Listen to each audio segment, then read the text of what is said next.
हाँ भाई, राम राम भाई सभी दोस्तों को। और शुरू करते हैं आज की हम क्लास। आज की क्लास में हम बेसिकली आपके साथ जो टेस्ट है उसको डिस्कस करेंगे। जो हमने टेस्ट लिया था लास्ट वीक, उस टेस्ट के कुछ क्वेश्चन हम यहाँ पे डिस्कस करेंगे। तो आप ओपन कर लेंगे सबसे पहले वेबसाइट, और वेबसाइट के अंदर हमारे पास कोर्सेज हैं। कोर्सेज में हमारे पास यहाँ पे टेस्ट सीरीज है। टेस्ट सीरीज को ओपन करेंगे, यहाँ से हम कंटिन्यू करते हैं। और कंटिन्यू करने के बाद जो हमारे पास ये टेस्ट 1 है, एसपीएससी टेस्ट 1 क्विज 15 जनवरी।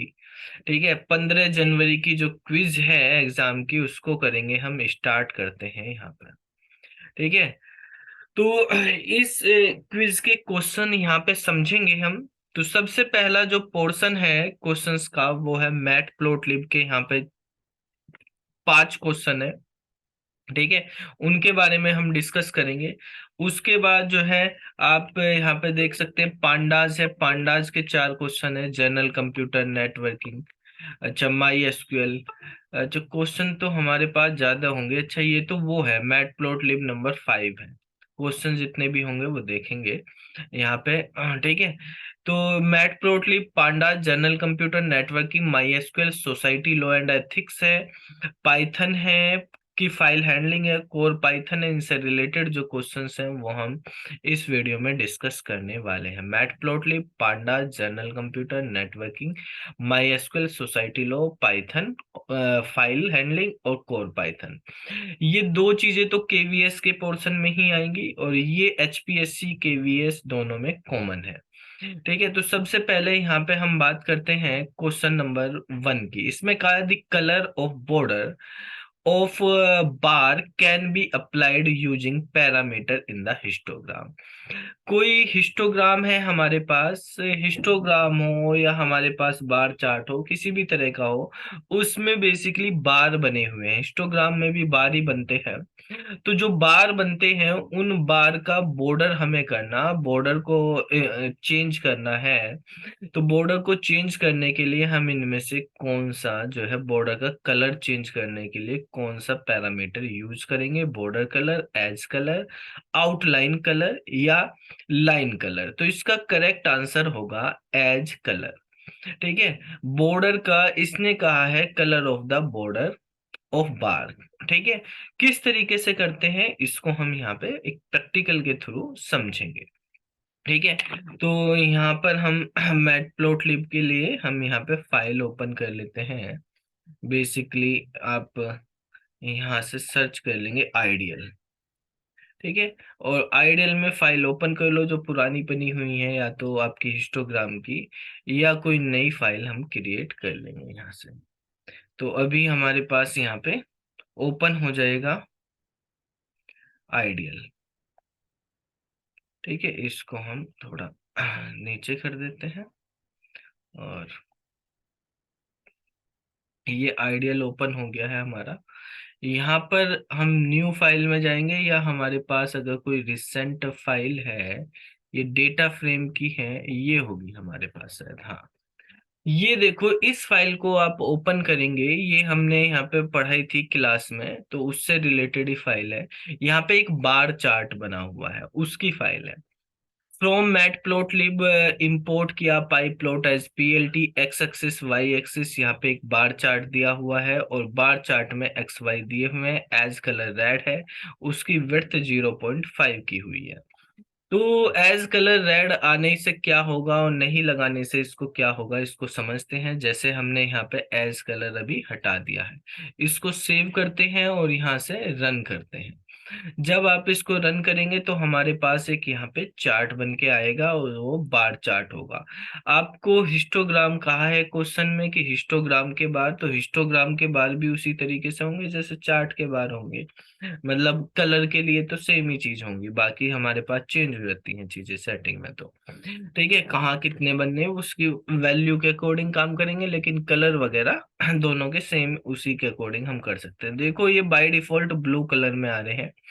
ठीक है, अब यहाँ पे हमें इसका बॉर्डर, ये एज होता है जो यहाँ वो कह रहा है कि उसके एज को हमें चेंज करना है, बॉर्डर को चेंज करना है। तो उसके लिए बेसिकली जैसे ये है, ये मुझको रेड कलर में करना है, इसके चार उस तरफ की लाइनिंग। ठीक है, ड्राइंग मेरी इतनी अच्छी नहीं है, थोड़ी सी इधर उधर को हो रही है। तो अब देखो कैसे करेंगे हम ड्राइंग। हमारे पास हम इंजीनियरिंग ड्राइंग कर रहे हैं एक तरह से, ऐसी ड्राइंग नहीं है, चलो ना हो अच्छी कोई बात नहीं, हम इंजीनियरिंग ड्राइंग कर देंगे। ठीक है, तो इस वाले ग्राफ को तो हम भाई बंद कर देते हैं, और हम क्या कर लेते हैं, यहाँ पर हमने एक पैरामीटर लगा दिया एज कलर, और edge colour equal to red यहाँ पे दे दिया, कॉमा रेड कलर जो भी कलर आपको देना है, और इसको फिर से रन करा देते हैं। तो अब जो हमारे पास ग्राफ बनेगा, आप उसमें देख सकते हैं, ये हमारे पास रेड बॉर्डर बन के आ गया है। ठीक है, तो जो क्वेश्चन में कहा था वो यही कहा था कि जो बार है उसके बॉर्डर हमारे पास कलर करनी है हमें, ये colour of borders of bar, bar के बॉर्डर का कलर करना था। तो वो हमने यहाँ पे कर दिया है, इसका करेक्ट आंसर एज कलर होगा। आप अगर इसमें बना हुआ है कोई हिस्टोग्राम भी, तो हम देख लेते हैं, नीचे तो ये बने हुए हैं, हिस्टोग्राम भी देखो यहाँ पे नीचे बना हुआ है। मैं इस वाले कोड को यहाँ से कॉपी करके ऊपर लिख लेता हूँ। ठीक है, सो वहां पे है ही पहले से ही, तो ये तीन लाइन ही कर लेते हैं। ठीक है, तो बेसिकली ए और बिन्स हैं, हिस्टोग्राम में बिन्स यूज करे जाते हैं हमारे पास, इन चीजों को हम यहाँ पे कमेंट कर देते हैं। तो ये हमारे पास एक हिस्टोग्राम बना है। हिस्टोग्राम में बेसिकली ये हिस्टोग्राम जो है, इसमें जो ये बिन्स रिप्रेजेंट कर रहे हैं, यहाँ पे पहले से एक दिया हुआ है बिन्स, वही हमारे पास बिन्स को रिप्रेजेंट कर रहा है। तो 10, 15 और 20 अगर तीन वैल्यू हैं, तो दो उसके अंदर क्या होते हैं, इंटरवल बनते हैं। एक इंटरवल हमारे पास 10 से 14 का बनेगा, और एक 15 से लेके 20 का बनेगा। जो लास्ट वाला होता है उसमें लोअर भी और अपर भी दोनों इंक्लूड होती हैं, बाकी में जो है लोअर ही होती है। अब यहाँ पर आप देखो, हमारे पास 10 से 14 तक कितने हैं, एक ही है, 12। तो यहाँ पर एक वैल्यू होगी, और इसमें हमारे पास चार वैल्यू होंगी, तो हमारे पास दो बार बन के आएंगे हिस्टोग्राम में, जिसमें पहले बार की हाइट 1 होगी और दूसरे बार की हाइट जो है वो 4 होगी। अब यहाँ पर आप जब इसको रन कराएंगे, तो रन कराने पे आप यहाँ पे देखेंगे कि आपके पास देखो दो बार बन के आगे एक साथ लगे हुए हैं, और यहाँ पे जो हमारे पास पहला बार है वो 1 पे यहाँ पे जा रहा है, और दूसरे वाला बार जो है वो 4 पे जा रहा है। अब अगर हमें इन बार के भी बॉर्डर का कलर चेंज करना है, तो आप कलर चेंज करने के लिए यहाँ पे यूज करेंगे, क्या यूज करेंगे, ये बार बार यहाँ पे जो है इसका भी यूज हो रहा है, टपल का, ये बंद कर देते हैं। ठीक है, तो यहाँ पर हम यूज करेंगे एज कलर का, भाई इसका भी एज कलर हमने रेड कर दिया है, तो यहाँ पे एज कलर रेड कर दो, और इसको रन करा देते हैं। तो आपने यहाँ पे इसको रन कराया, तो देखो ये एज कलर रेड हो गई, तो पहला क्वेश्चन जो है वो आपका सोल्व हो गया है, और जिसका करेक्ट आंसर हो गया है edge colour. Save and next करेंगे, दूसरे क्वेश्चन पे आएंगे। दूसरा क्वेश्चन भी हिस्टोग्राम से रिलेटेड है। इस क्वेश्चन में कहा है by default histogram use a bin value of, कि हिस्टोग्राम में बिन वैल्यू क्या होती है, बाय डिफॉल्ट कितनी होती है। तो इसका करेक्ट आंसर होगा आपके पास 10। कैसे होती है 10, इसका मतलब क्या है बिन वैल्यू का, तो बिन वैल्यू का मतलब होता है कि भाई हमारे पास जो प्लॉट एरिया है उसमें मैक्सिमम कितने चार्ट या बार ड्रॉ किए जाते हैं, बार एक्चुअली जो प्लॉट एरिया है, उस प्लॉट एरिया में एक टाइम पे कितने बार आप मैक्सिमम ड्रॉ कर सकते हो, वो हमारे पास यहाँ पे बिन वैल्यू बताती है। तो 10 कर सकते हैं हम बाय डिफॉल्ट। बिन वैल्यू को लिखने के अलग अलग तरीके, किस तरीके से कब करती है, अभी जैसे हमारे पास इस क्वेश्चन में, यहाँ पे हमने एक क्वेश्चन देखा था, एक इसमें हिस्टोग्राम भी बना हुआ था, इसमें यहाँ पे बिन्स हमने एक वेरिएबल लिया हुआ था जो लिस्ट टाइप टाइप का था, वो यहाँ पे इंटरवल बता रहा था। यहाँ पे तो दो ही बार बन रहे थे, लेकिन बार बनेंगे कितने वो नहीं, मैक्सिमम कितने उसमें आ सकते हैं उसके बारे में बात करते हैं। तो देखो, जैसे मान लिया मैं ये बिन्स को यहाँ से कमेंट कर देता हूँ, तो यहां से भी हटा देता हूं। ठीक है, अब हमारे पास जो चार्ट बनेगा उसके अंदर कितने बार आएंगे, जब हम कोई भी बिन्स नहीं दे रहे हैं, कोई भी बिन की वैल्यू नहीं दे रहे हैं, तो हमारे पास 1 2 3 4 5 5 वैल्यू है ये। तो हमारे पास उसके अकॉर्डिंग ही 5 बार बनेंगे, और हर बार के बीच में एक खाली स्पेस भी रहेगा। क्यों रहेगा? क्योंकि टोटल 10 बन सकते हैं, तो 5 की जगह खाली रह जाएगी और 5 हमारे पास बन जाएंगे। तो जब हम रन करेंगे तो स्पेस इसी तरीके से एडजस्ट हो जाएगा यहाँ पर। तो देखो, जो ये मतलब पूरा एरिया है आपका, इसका कहने का मतलब ये है, यहाँ से लेके यहाँ तक का जो ये एरिया है पूरा, इस एरिया में इस तरह के 10 बार इतनी ही विड्थ के अगर हम बात करें तो 10 बन सकते हैं। ठीक है, तो मतलब इसने क्या किया, इस पूरे एरिया को 10 पार्ट में डिवाइड कर दिया, और 10 पार्ट में डिवाइड करने के अकॉर्डिंग बार बना के यहाँ पे दे दिए हैं इसने। तो हर बार की कितनी विड्थ आएगी, वो आएगी, अगर आप 20 कर दोगे तो क्या हो जाएगा, इनकी विड्थ कम हो जाएगी भाई, छोटे छोटे हो जाएंगे। 100 कर दोगे, बहुत कम हो जाएगी। और ठीक है, तो वो विड्थ जितनी भी है टोटल, उसके अकॉर्डिंग टोटल बाय डिफॉल्ट 10 बार यहाँ पे बन सकते हैं।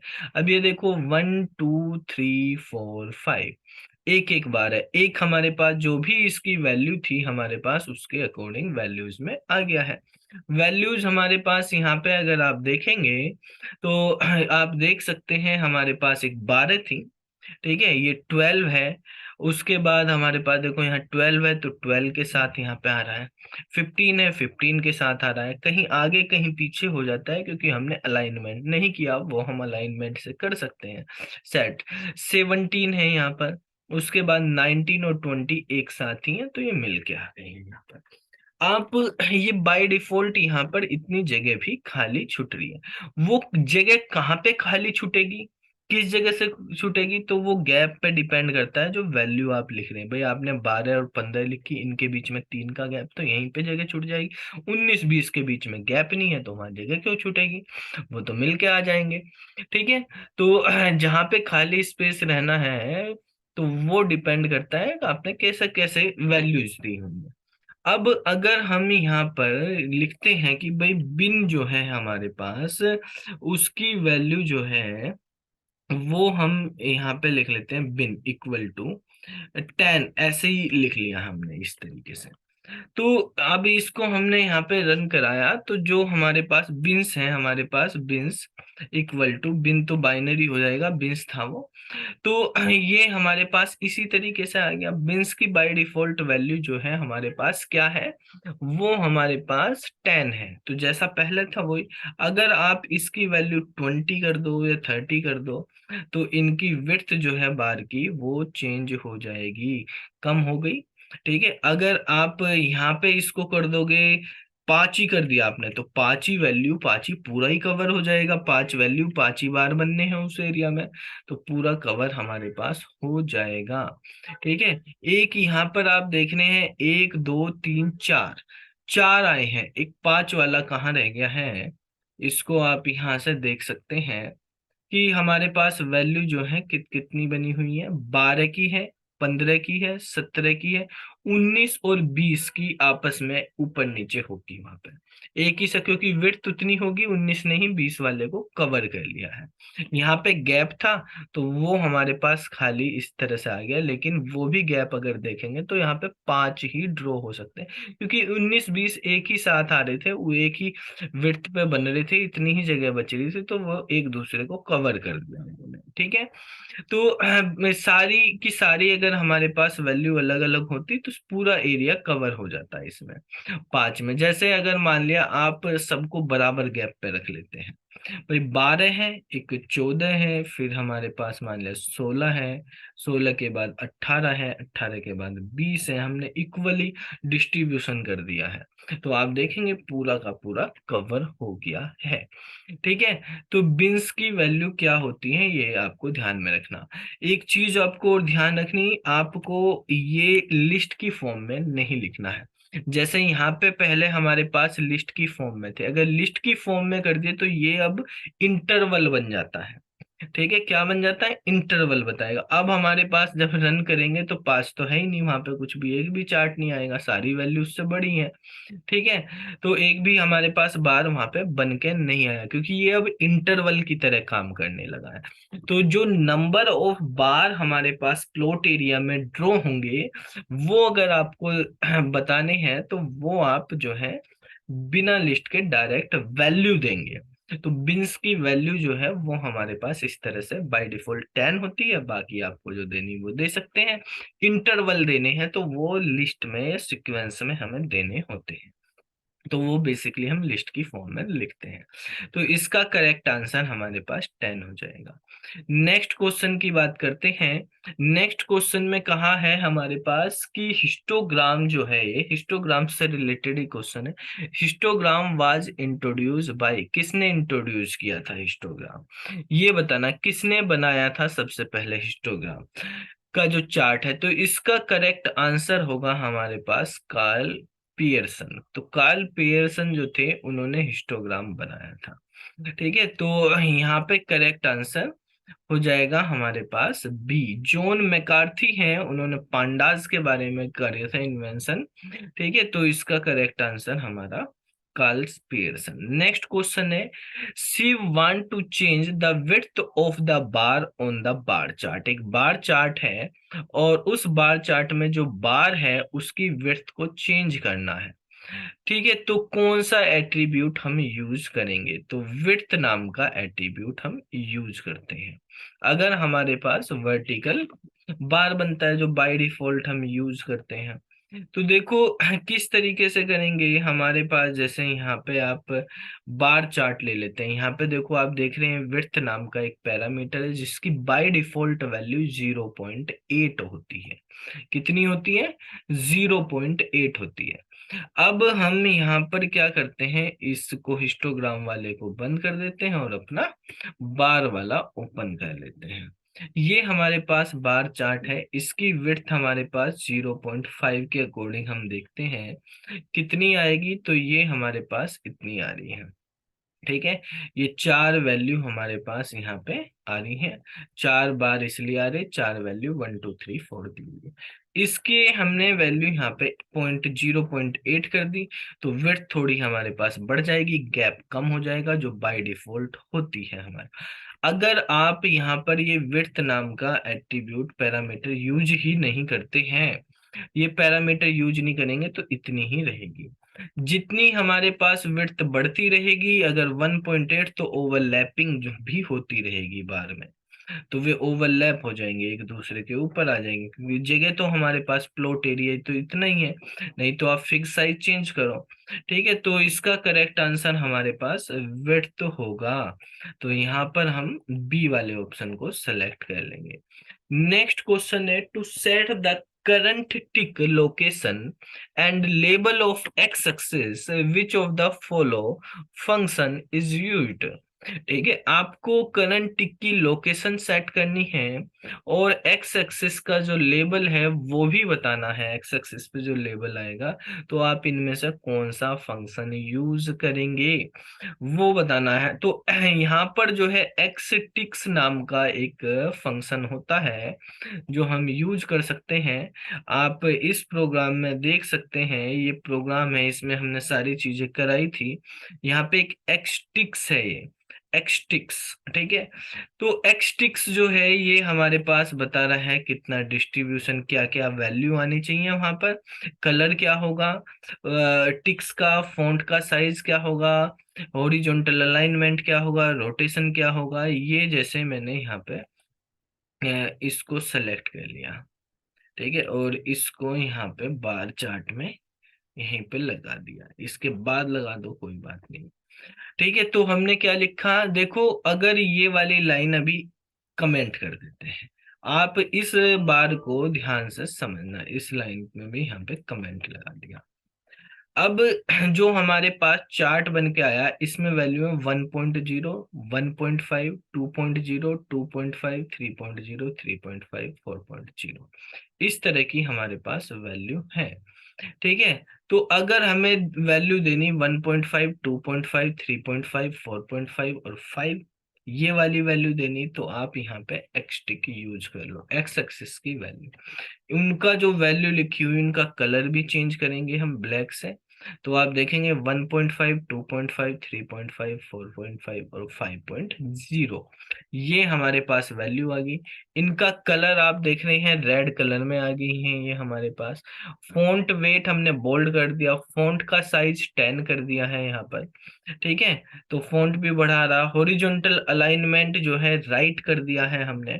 ठीक है, तो अलाइनमेंट भी हमारे पास राइट में हो गया है इनका, कि जो हमारे पास ये टिक है इस तरह का ये वाला, ये जो है राइट में चला जाएगा इस वैल्यू के। ठीक है, ये इस वैल्यू के राइट साइड में शो होगा। रोटेशन भी करके दिखाया है यहाँ पे, 3.5 इसका रोटेशन है। ठीक है, तो इस तरीके से हम यूज कर सकते हैं कि हमें टिक लोकेशन बतानी है, टिक का किस तरह से करना, टिक पे लेबल लगाने, इनको टिक के लेबल्स बोलते हैं। ठीक है, ये हमारे पास टिक के लेबल है जो हमने सेट किए, टिक लोकेशन पे उनको कैसे आगे पीछे अलाइनमेंट करना, वो सब एक्स टिक से हम कर सकते हैं। ठीक है भाई, तो इसका करेक्ट आंसर क्या होगा बेटा, यहाँ पे करेक्ट आंसर एक्स टिक हो जाएगा। ठीक है, डी वाला। अब नेक्स्ट पे जाते हैं, सेव। ये क्वेश्चन अब डेटा फ्रेम के आ गए हैं। ठीक है, अभी हमने जो 5 क्वेश्चन किए हैं, वो 5 क्वेश्चन आपके मैट प्लॉट लिब के थे। मैट प्लॉट लिब मतलब डेटा विजुअलाइजेशन होता है। ठीक है, जिसमें हम मैट प्लॉट लिब डॉट पाई प्लॉट जो है मॉड्यूल, वो हम यूज करते हैं, पाई प्लॉट मॉड्यूल मैट प्लॉट लिब लाइब्रेरी का, और उसके थ्रू हम चार्ट बनाते हैं, ग्राफ बनाते हैं। ठीक है, बाकी क्वेश्चंस अगली वाली वीडियो में पढ़ेंगे पांडास के। आपको वीडियो अच्छी लगी हो तो आप जो है वीडियो को ध्यान से समझ कर देख सकते हैं, उसको रिवाइज कर सकते हैं, कॉन्सेप्ट को अच्छे से समझ सकते हैं। अगर आपको कुछ इसमें समझ में नहीं आया है तो आप कमेंट करके हम बता सकते हैं। ठीक है, तो फिर मिलते हैं अगली वीडियो में, तब तक के लिए बाय बाय।